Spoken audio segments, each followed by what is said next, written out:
मेरे प्रिय साथियों नमस्कार। तो आज हम हिंदी के उपन्यास का विकास की क्लास देने जा रहे हैं। तो आप हमारे वीडियो में शुरू से अंत तक बने रहें, तभी आपको कुछ समझ में आएगा। तो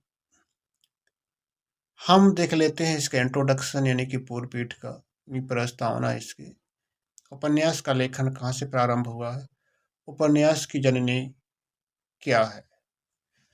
तो हिंदी उपन्यास अपनी शैलीगत विशिष्टता की दृष्टि से भले ही पाश्चात्य साहित्य विशेषकर अंग्रेजी साहित्य के संपर्क और आधुनिक काल की उपज है, किंतु अपनी कथा तत्व की प्रमुखता की दृष्टि से इसकी जो भारतीय परंपरा भी बहुत प्राचीन है। हिंदी उपन्यास की जो जननी है, पाश्चात्य साहित्य भी और अंग्रेजी साहित्य के संपर्क से जो आधुनिक काल में उपन्यास का विकास हुआ है, वो जो भारतीय परंपरा के अनुसार है, ये बहुत प्राचीन से चला आ रहा है। जैसे कि आपने सुना होगा कि रामायण है, महाभारत है, वेद जो सबसे पहले हमारे वेद में है। वेदों में जो कथाएं हैं वो भी उपन्यास की परिचायक हैं, और जो पुराणों में महाभारत में जो कथाएं हैं वे सभी क्या हैं, उपन्यास की परिचायक हैं। तो प्राचीन कथाओं में संवाद हुआ करते थे, कथाएं हुआ करती थी, चलचित्रण भी हुआ करते थे। तो वेदों में जैसे हम समझ लेते हैं कि वेदों में जो यम और यमी का संवाद और पुरुरवा और उर्वशी का संवाद, ये साहित्य की ही देन है, साहित्य का ही एक रूप है। जैसे कि ब्राह्मण ग्रंथ हैं, पुराण हैं, अनेक महापुरुषों की कथाएं हैं जो उपन्यास के स्वरूप में है। जैसे उपनिषद की भी जो कथाएं हैं, उपनिषद की कथाओं में भी हमें उपन्यास की झलक मिलती है। जैसे याज्ञवल्क्य, मैत्रेय और नचिकेता आदि संवाद आदि की कथाएं भरी पड़ी हैं। जैसे पंचतंत्र है, हितोपदेश है, सरित सागर है, व्रत कथा है, आदि जातक कथाएं हैं जहाँ हमें उपन्यास की झलक मिलती है। अब संस्कृत साहित्य में देख लेते हैं, जैसे दंडी का 10 कुमार चरितम है, बाणभट्ट की कादम्बरी है, अपने ढंग से उपन्यासी माने जाते हैं। कहने का मतलब ये है कि प्राचीन भारतीय साहित्य, चाहे वह संस्कृत में हो, प्राकृतिक में या अपभ्रंश में हो, किसी का भी हो, कथा साहित्य उसमें मिलता ही मिलता है। सब कथाओं में जो कथाकार थे, इन्होंने मानव जीवन के अनेक रहस्य और सत्य उलझनों को, प्राचीन जीवन की हमें एक झलक मिल जाती है। जो प्राचीन काल में लोगों के आचार विचार थे, क्या संस्कृति थी, कैसा उनका जीवन होता था, इसका हमें ज्ञान प्राप्त होता है। इस प्रकार ये आधुनिक उपन्यासों की उद्देश्य की परखता में से समता नहीं रखती हैं। इसमें जीवन के लिए जो उद्देश्य निहित होता था, आज ही उपन्यासों में निहित उद्देश्य की अपेक्षा अधिक स्थूल और उपदेशात्मक होता था। इसमें संदेह नहीं है, साथ ही अधिक महान भी होता था। तो इन्होंने कहा कि जो उपन्यास थे प्राचीन परंपरा के, उनमें जो प्राचीन के लोग थे, पुराने लोग थे, उनका आचार विचार है, उनकी आदतें हैं, वो कैसे रहते थे, कैसे अपना जीवन निर्वाह करते थे, और कैसे उनका परिवार चलता था, कैसे वो अपना जीवन यापन करते थे। तो इनका उल्लेख है। ये उपन्यास साहित्य ही तो है। तो उपन्यास साहित्य का परिचय हमें मिलता है, उपन्यास साहित्य का विकास। तो जैसा कि आधुनिक काल में जिस समय हमारे देश में पाश्चात्य साहित्य और संस्कृति के संपर्ककरण, जो राष्ट्रीय जागरण एक देशव्यापी लहर में उत्पन्न हो रही थी, तभी राष्ट्रीय जागरण अपने उत्तरदायित्व की महती भूमिका अदा करने के लिए हिंदी गद्य और उसकी विभिन्न विधाओं का जन्म हो रहा था। उसी समय हिंदी गद्य की अन्य विधाओं के साथ साथ उपन्यास विधा का भी जन्म हुआ। तो उपन्यास साहित्य के विकास में जब पाश्चात्य साहित्य और संस्कृति के संपर्क में कि राष्ट्र में राष्ट्रीय जागरण की एक लहर चली, और इन्होंने भी सोचा कि हम भी कुछ कहानियाँ कथाएं लिखें। इस प्रकार से हमारे हिंदी गद्य और विभिन्न विधाओं का जन्म धीरे धीरे हो रहा था। तो उसी समय उपन्यास विधा का भी जन्म हो गया। अब है प्रथम चरण। हिंदी उपन्यासों का जो आरंभ है वो बंगला और मराठी भाषा के उपन्यासों से प्रारंभ होता है। जो बांग्ला और मराठी भाषाएं का साहित्य था वो हिंदी साहित्य की भांति ही आरंभ में पद्य में था। भाषा में हिंदी भाषा की अपेक्षा गद्य साहित्य का आरंभ अपेक्षाकृत पहले से शुरू हुआ। यही कारण है कि बांग्ला मराठी भाषा में उपन्यास साहित्य सबसे पहले शुरू हुआ। तो जो प्रथम चरण के जो उपन्यास थे वो बांग्ला और मराठी भाषा में लिखे गए थे। उस समय जो हिंदी साहित्य का आरंभ था वो कविताओं के रूप में था, मतलब गा बजा करके कहा करते थे। हिंदी का जो सर्वप्रथम मौलिक उपन्यास होने का श्रेय श्री लाला निवास दास को जाता है, जिन्होंने अपना पहला उपन्यास कौन सा लिखा था? परीक्षा गुरु, जो 1882 में प्रकाशित हुआ था। इसके बाद श्रीनिवास दास जी के बाद हिंदी के अनेक लेखकों ने उपन्यास लिखने प्रारंभ कर दिए। बाबू रतन चंद ने नूतन चरित्र और राधा कृष्ण ने स्वर्णलता, मर्ता ज्ञाना कर्ता ने सहाय हिंदू, बालकृष्ण भट्ट ने नूतन ब्रह्मचारी, सौजान एक सुजान, किशोरीलाल गोस्वामी ने लवंगलता, कुसुम कुमारी प्रतापनाथ मिश्र ने राज सिंह इंदिरा, युगलाई गुली, राधा रानी आदि मौलिक और बंगला मराठी आदि प्रांतीय भाषाओं में अनुवाद किए। तो जो इस समय था किशोरीलाल गोस्वामी ने सबसे ज्यादा उपन्यास लिखे और छोटे मोटे जो उपन्यास मिलाकर 65 इनकी संख्या हो गई थी प्रथम चरण में। जो प्रथम उपन्यास हमारा परीक्षा गुरु था लाला श्रीनिवास दास का, तो 1882 में प्रथम प्रकाशित हुआ था। इसके बाद क्रम बाई क्रम बाबू रामचंद्र, राधा कृष्ण, इस तरीके से बालकृष्ण भट्ट और किशोरीलाल गोस्वामी क्रम बाई क्रम में आते चले गए। तो कुल मिला करके 65 उपन्यास प्रथम चरण में लिखे गए। द्वितीय चरण में जो उपन्यास तो का विकास का जो आरंभ हुआ वो प्रेमचंद के आगमन से माना जाता है।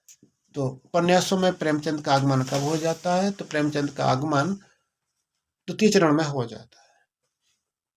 तो ऐसे भी लिख सकते हैं कि जो जो प्रेमचंद के पूर्व जो उपन्यास लिखे गए वो प्रथम चरण के उपन्यास है और प्रेमचंद के युग में लिखे गए वो द्वितीय चरण के उपन्यास है।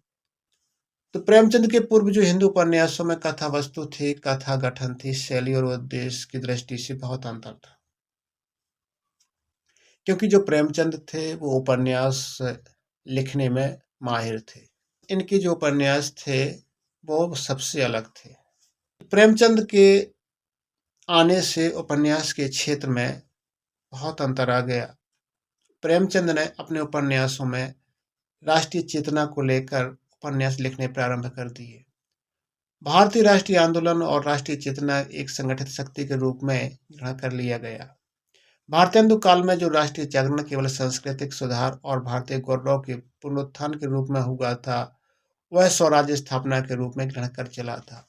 तो सबसे पहले जो भारतेंदु काल के जो उपन्यास थे उन उपन्यासों में सिर्फ राष्ट्रीय जागरण काल और संस्कृति सुधार की बात कही गई थी, भारतीय गौरव पुनरुत्थान की बात कही गई थी।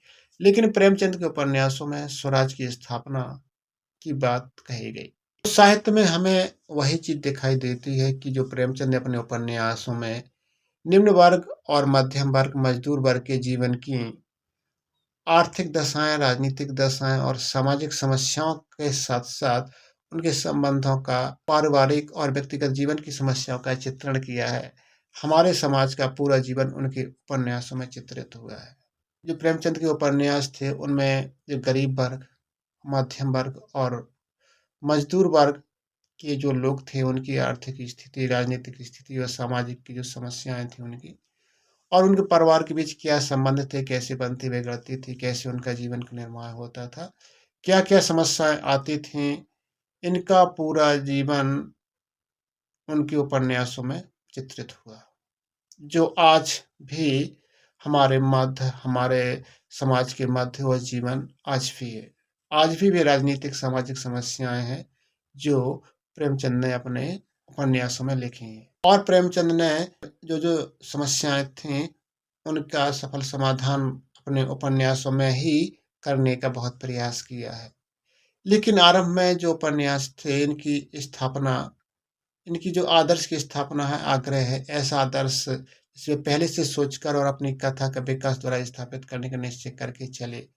प्रेमा से लेकर गोदान तक, जो प्रेमचंद की जो उपन्यास थे प्रेमा से गोदान तक, वह क्रमशः आदर्श से यथार्थवाद की ओर अग्रसर होते जान पड़े। लेकिन जो इनका प्रेमा उपन्यास है और इसके गोदान के मध्य जो उपन्यास लिखे, इन्होंने आदर्श और यथार्थवादी रूप में ये उपन्यास लिखे। इनके ये उपन्यास, इनकी कथाएं घात प्रतिघात पर आधारित होती थी। प्रेमचंद का योगदान लिखिए उपन्यास के क्षेत्र में, तो आपको यही प्रश्न लिखना है। जैसे कि देख सकते हैं, प्रेमचंद ने अपने उपन्यासों द्वारा उपन्यास साहित्य के विकास के दूसरे चरण को प्रस्तुत किया। इसके प्रभाव को लेकर नए उपन्यासकार भी क्षेत्र में आगे आए। तो इस युग में उपन्यासकारों या उपन्यासों के विषय के रूप में कुछ उल्लेखनीय है, तो आप लोग कुछ लिख सकते हो, कुछ 2-4 लिख सकते हैं, इतना तो बहुत किसी को याद नहीं रहेगा। जैसे जयशंकर प्रसाद है तो कंकाल तितली इरावती अपूर्ण है, जो इरावती है वो अपूर्ण है जी, कंकाल तितली इरावती जी अपूर्ण है।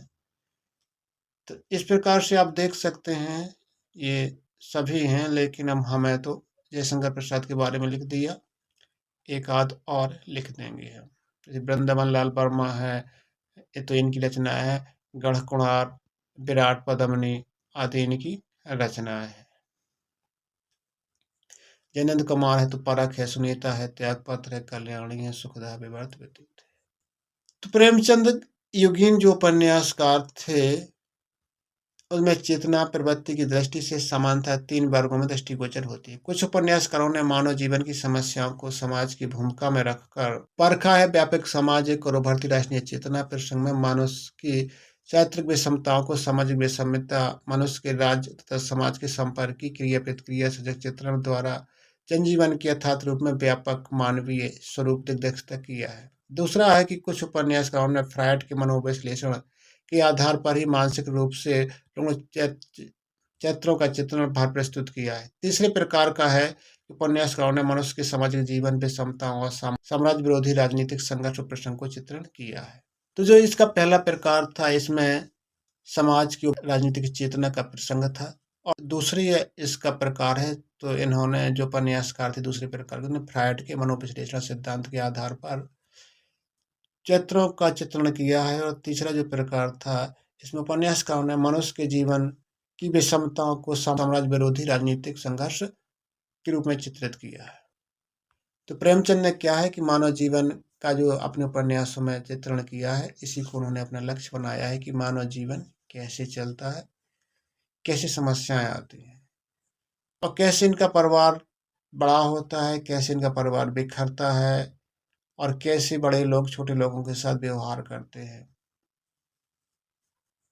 और ज्ञानेंद्र कुमार के जो उपन्यास है, बंगाली भाषा में प्रसिद्ध लेखक शरद की परंपरा के उपन्यास है। इनके उपन्यासों में कथा घटनाओं का अधिक नहीं है, कथा अपने सरल तथा संक्षिप्त होती थी इनकी कथा। तृतीय चरण, तो तृतीय चरण में जो प्रेमचंद्र थे, सामाजिक जीवन के चित्रण की परंपरा को अधिक यथार्थ रूप में लेकर लिखे जाने की प्रगतिवादी उपन्यासों से हिंदी उपन्यासों के विकास के तीसरे चरण का आरंभ माना जाता है। तृतीय चरण था प्रेमचंद का, तो उपन्यास का यहाँ से प्रारंभ माना जाता है।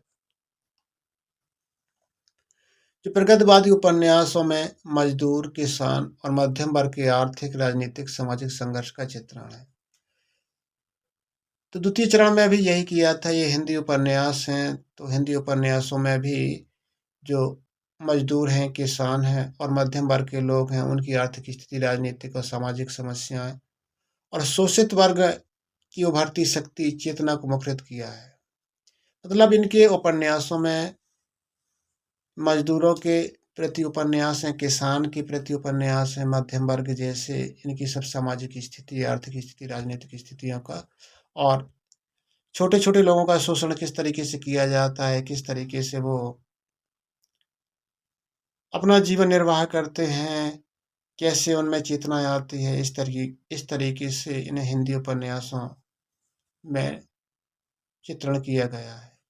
इस नई जो प्रगतिवादी चेतना को लेकर उपन्यास लिखने वाले यशपाल भी थे, कृष्णचंद्र, उपेंद्रनाथ, रास, नागार्जुन, रांगे, राघव, श्री कृष्ण, अमृत राय, इतने जो उपन्यासकार थे, इन्हीं के आधार पर जो मजदूरों की समस्याएं, किसानों की आर्थिक स्थिति, राजनीतिक स्थिति, सामाजिक संघर्षों का चित्रण किया है। उपन्यास टेक्निक में जो नए प्रयोग हुए हैं उनको भी हम देख लेते हैं। तो इधर उपन्यासों में टेक्निक में भी कई नए प्रयोग सामने आए हैं। एवं लिखने की राह जी सिंह सेनापति, हजारी प्रसाद द्विवेदी का उपन्यास, पा भट्ट की आत्मकथा, शिव प्रसाद की बहती गंगा, धर्मवीर भारती का धर्मवीर सूरत का सातवां घोड़ा, गुनाहों का देवता, राजेंद्र यादव की प्रेत बोलते हैं, नागार्जुन का उग्रतारा आदि उपन्यास।